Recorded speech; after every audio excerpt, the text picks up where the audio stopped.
తండ్రి వాళ్ళు ఎవరు నిర్ధారించలేమని పరిస్థితి ఉంది. పోలీసులు దాన్ని ఎంక్వైరీ చేస్తున్నారు. అది ప్రభుత్వం వచ్చిన తర్వాత అక్కడ పిఠాపురంలో దళితులు వేయటం, అంతర్వేదిలో దళితులు వేయటం, తిరుపతిలో బీటెక్ విద్యార్థి జేమ్స్ని 2 రోజులు రూమ్లో పెట్టి కొట్టి బట్టలు చేసి ఒంటి వాళ్ళు నిలబెట్టి అతను ఉత్సాహం తాగించి డ్రాయర్లతో కుక్కి అనే ఇబ్బంది పెట్టి కొట్టినప్పటికీ అతని పోలీస్ స్టేషన్కి వెళ్తే కేసు కట్టే పరిస్థితి కానీ అక్కడ లేదు. ఆ తర్వాత అతను ఆత్మహత్య చేసుకునే పరిస్థితిలో ఎవరో అనామకుల మీద కేసు పట్టడం జరిగింది. ఇది ఇంతటితో ఈ ప్రభుత్వాలు నిర్మించుకోవాలి. అందరూ కూడా ఆంధ్రప్రదేశ్లో పుట్టిన వాళ్ళమే, అందరూ మనుషులమే. ఈ యొక్క వివక్షత ఇంకా కొనసాగించడం చాలా తప్పుగా ఖండిస్తున్నాం. మన హోమ్ మినిస్టర్ మన ఎస్సీ కూడా చేసే దౌర్జన్యాలను ఆపలేకపోతుంది.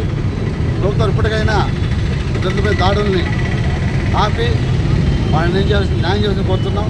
మనం అంతర్వేదిలో కూడా ఈ పవన్ కళ్యాణ్ గారు వచ్చిందని జరుగుతుందని మహిళలు 200 మంది వారం ఏడ్చి ప్రెస్ మీట్ పెట్టడం జరిగింది.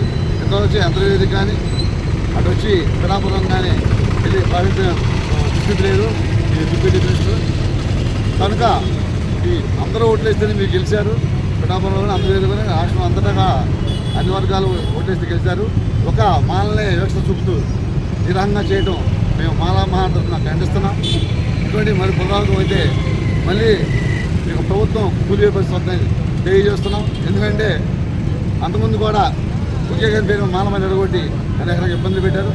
మళ్ళీ ఆ ఇబ్బందుల్ని మళ్ళీ పునరావృతం చేసి ఒక కాస్ట్ మీద దృష్టి పెట్టడం అనేది చాలా ఖండిస్తున్నాం. కనుక ప్రభుత్వాలు చంద్రబాబు నాయుడు కానీ, పవన్ కళ్యాణ్ కానీ, హోమ్ మినిస్టర్ కానీ, ఇక్కడ పోలీసు వారు కానీ ఇటువంటి దాడులు కానీ ఆపకపోతే మానవ తరఫున రాష్ట్ర వ్యాప్తంగా మన ఉద్యమం చేపట్టడం జరుగుతుందని తెలియజేస్తూ రేపు యొక్క పుసట్టు పాలన ఎంక్వైరీ చేసి ఎవరు చంపింది అనేది ఎంక్వైరీ చేసి వెంటనే దోషులను అరెస్ట్ చేయాలని, మళ్ళీ ఇటువంటి పురాణం కాకుండా ప్రభుత్వం కఠిన చర్యలు చేపట్టాలని తెలియజేస్తూ ఇక ప్రభుత్వాన్ని హెచ్చరిస్తున్నాం.